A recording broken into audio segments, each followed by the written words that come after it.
Hello everyone, welcome to Bengali nursing learner. আগের ভিডিওতে আমরা অ্যান্টি ডিপ্রেসেন্ট ড্রাগ নিয়ে আলোচনা করেছি। আজকে আমরা আলোচনা করব অ্যান্টি অ্যাংজাইটিক ও অ্যান্টি ম্যানিক নিয়ে।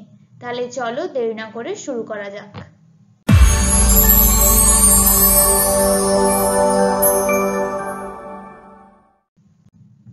এবার আমরা পড়বো অ্যানজিওলাইটিক্স। অ্যানজিওলাইটিক্স মানে কি, কখন ইউজ করা হবে?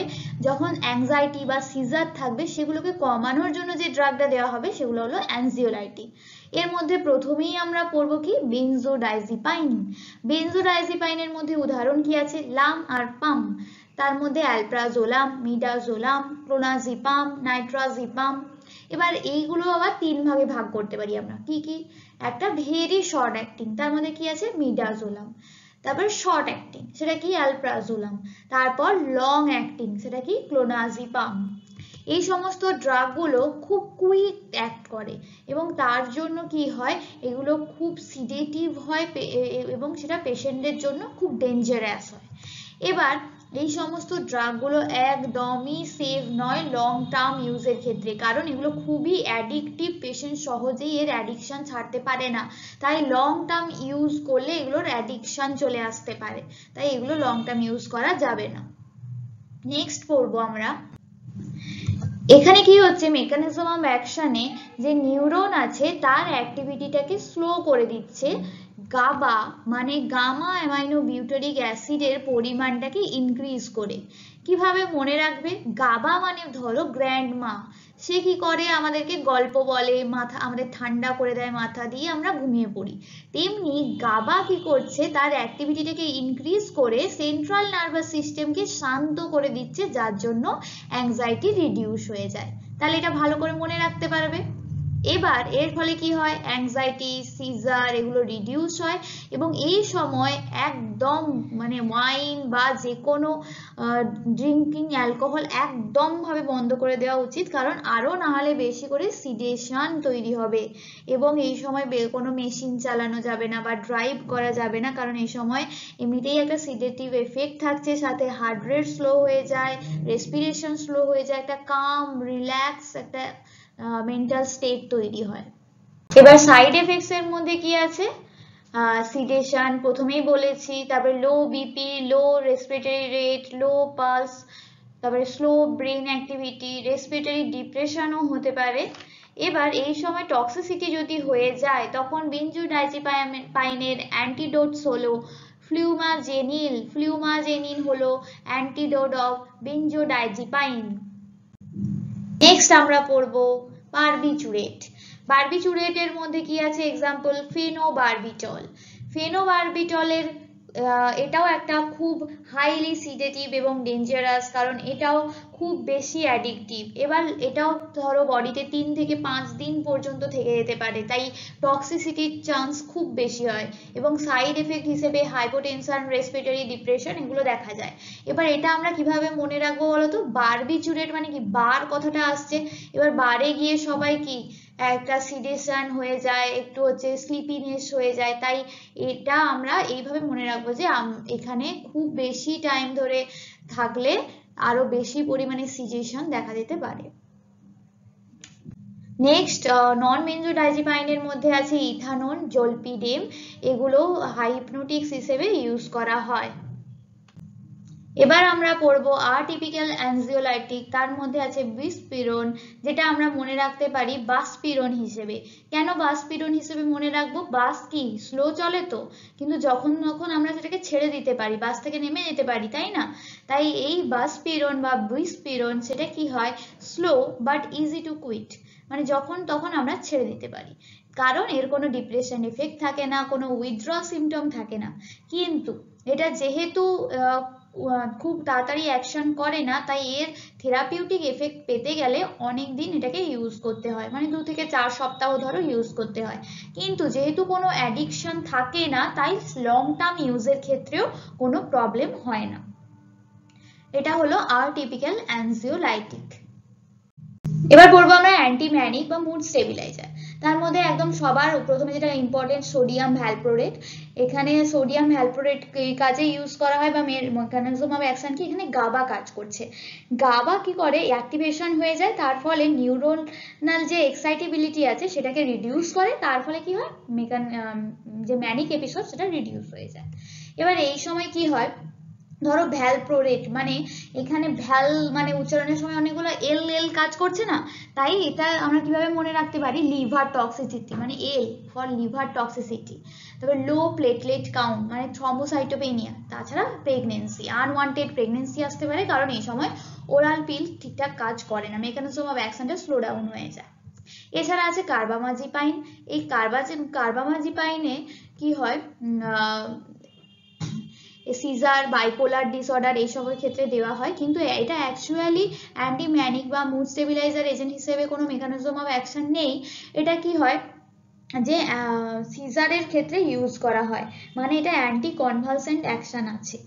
এবার এর যে সাইড এফেক্ট, তার মধ্যে লিউকোপেনিয়া মানে কি ডব্লিউবিসি কমবে, কাউন্ট কমবে, এবং তার ফলে কি হয়, ম্যাসিভ ইনফেকশন হয়। ঠিক আছে, তার জন্য কি হতে পারে, ইনফেকশন থাকলেই কোল্ড, ফিভার, সিভিয়ার ইনফেকশন হবে। এছাড়াও এখানেও প্রেগনেন্সি আসতে পারে আনওয়ান্টেড, কারণ ওরাল পিল ঠিকঠাক মেকানিজম কাজ করছে না, তার জন্য কি হয়, আদার কন্ট্রাসেপটিভ ডিভাইস ইউজ করা যেতে পারে। এবার এই অ্যান্টিম্যানিক কখন কখন ইউজ করবে, বাইপোলার ডিসঅর্ডারের ক্ষেত্রে, নিউরোপ্যাথিক পেইন, সিজোঅ্যাক্টিভ ডিসঅর্ডার, এছাড়া সিজারের ক্ষেত্রেও ইউজ করা হয়। এরপর যেটা আমরা পড়বো মোস্ট ইম্পর্টেন্ট, লিথিয়াম।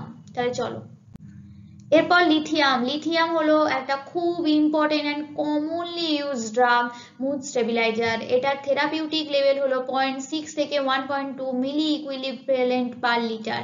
এটা কিন্তু খুব ইম্পর্টেন্ট, এই যা যা স্লাইডে আছে এরপরে সমস্ত কিছুই কিন্তু পরীক্ষায় আসে। প্রোফাইল্যাকটিক লেভেল 0.8 থেকে 1.2 milli equivalent per litre, toxicity level greater than 2।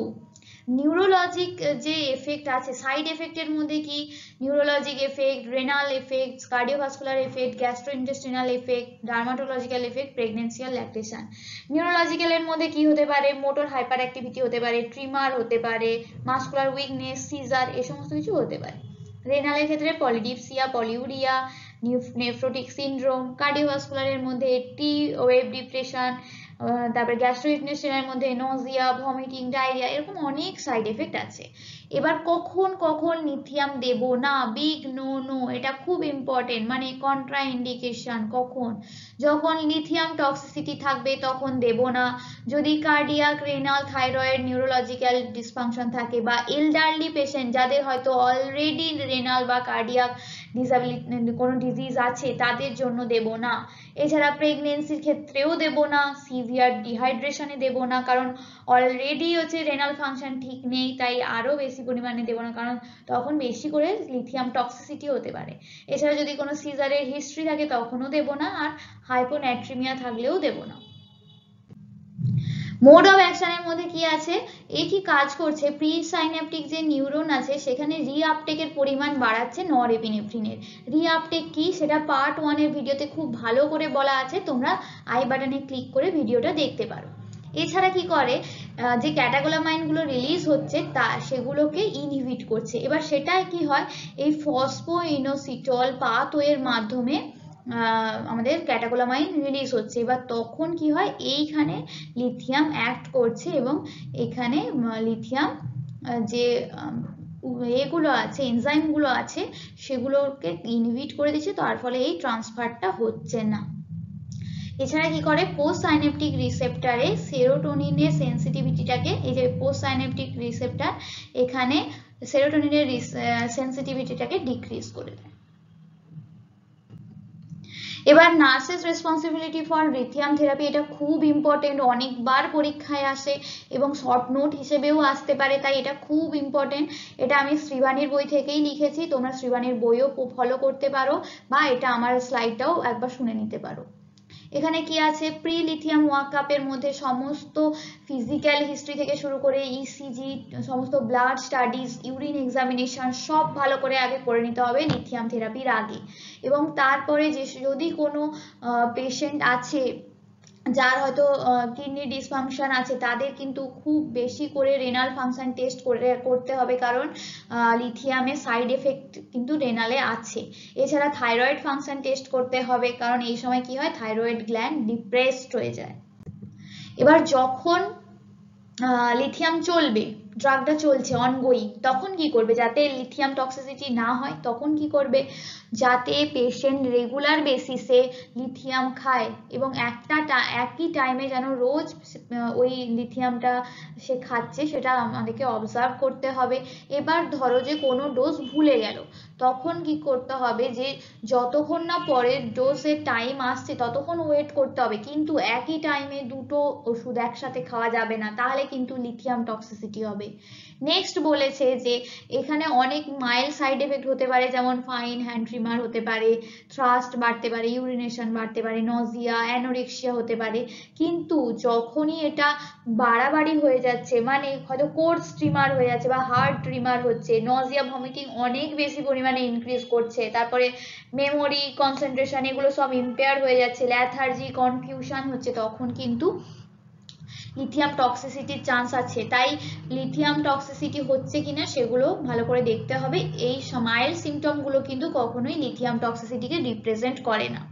এই যে কিছু সিরিয়াস সাইড এফেক্ট যেগুলো আমি বললাম, এগুলো কিন্তু যখনই দেখবে তখনই তাড়াতাড়ি নোটিফাই করে দিতে হবে সাইকিয়াট্রিস্টকে। এরপরে কি হয় যে পলিউরিয়া, যেটা আমরা সাইড এফেক্টের ক্ষেত্রেই বলেছি, রেনাল সাইড এফেক্টে পলিডিপসিয়া, পলিউরিয়া হতে পারে, তার জন্য কি হয়, ডিহাইড্রেশন হতে পারে, এবার তার জন্য লিথিয়াম টক্সিসিটিও হতে পারে। তাই বেশি পরিমাণে পেশেন্টকে জল খেতে বলতে হবে, যাতে ফ্লুইড লস যেটা হচ্ছে সেটার সাথে কম্পেনসেট হয়ে যায়। এবার কি হয় যে মাঝে মাঝে লিথিয়াম অ্যামাউন্টটা অ্যাডজাস্টমেন্টের দরকার হয়ে যায়, যদি সেই কারণ যদি কোনো পেশেন্টের মেডিসিন অ্যাড হয় বা কোনো নতুন ডিজিজ বা ইলনেস বা কোনো ডায়েট অ্যাড হলো, তখন কিন্তু লিথিয়াম লেভেল অ্যাডজাস্টমেন্টের দরকার হয়। এবার কোনো পেশেন্ট হয়তো হেভি আউটডোর ওয়ার্ক করে, তখন তার কি সোডিয়াম লস হবে, ওয়াটার লস হবে, তখন পেশেন্টকে অবশ্যই বলতে হবে যেন সে বেশি পরিমাণে জল খায়, সাথে লবণ খায়। কিন্তু এটা কেন বলা হবে, কারণ লিথিয়াম টক্সিসিটিটা যাতে রিডিউস করা হয়। কিন্তু যদি ধরো সিভিয়ার ভমিটিং হলো, তাহলে অবশ্যই যেন সেটা রিপোর্ট করে ডক্টরকে ইমিডিয়েটলি, কারণ এই সমস্ত কারণ সোডিয়াম লস হবে এবং তার জন্য লিথিয়াম টক্সিসিটি হতে পারে। এবার যারা এই যে লিথিয়াম খাচ্ছে তাদের কি করতে হবে, যে লাস্ট যে ডোজটা খাচ্ছে তার 12 থেকে 14 ঘন্টা পরে মর্নিংয়ে, প্রধানত মর্নিংয়েই লিথিয়াম ব্লাডটা নেওয়া হয়, যাতে লিথিয়াম টেস্ট করা হয়। দেখবে যারা লিথিয়াম খাচ্ছে তাদের প্রত্যেকদিন সকালবেলা ব্লাড নিয়ে যায় লিথিয়াম লেভেল দেখার জন্য। এবং এই সমস্ত পেশেন্টদের অবশ্যই ফলো আপ দরকার এবং প্রত্যেক 6 মাসে ব্লাড স্যাম্পল কালেক্ট করতে হবে ইলেকট্রোলাইট, ইউরিয়া, ক্রিয়েটিনিন, সমস্ত ব্লাড কাউন্ট এবং থাইরয়েড ফাংশনের জন্য। আজকের ভিডিও এখানেই শেষ করছি। যদি ভিডিওটা ভালো লেগে থাকে তাহলে অবশ্যই লাইক করো, শেয়ার করো এবং এখনো যদি সাবস্ক্রাইব করে না থাকো তাহলে অবশ্যই চ্যানেলটাকে সাবস্ক্রাইব করো।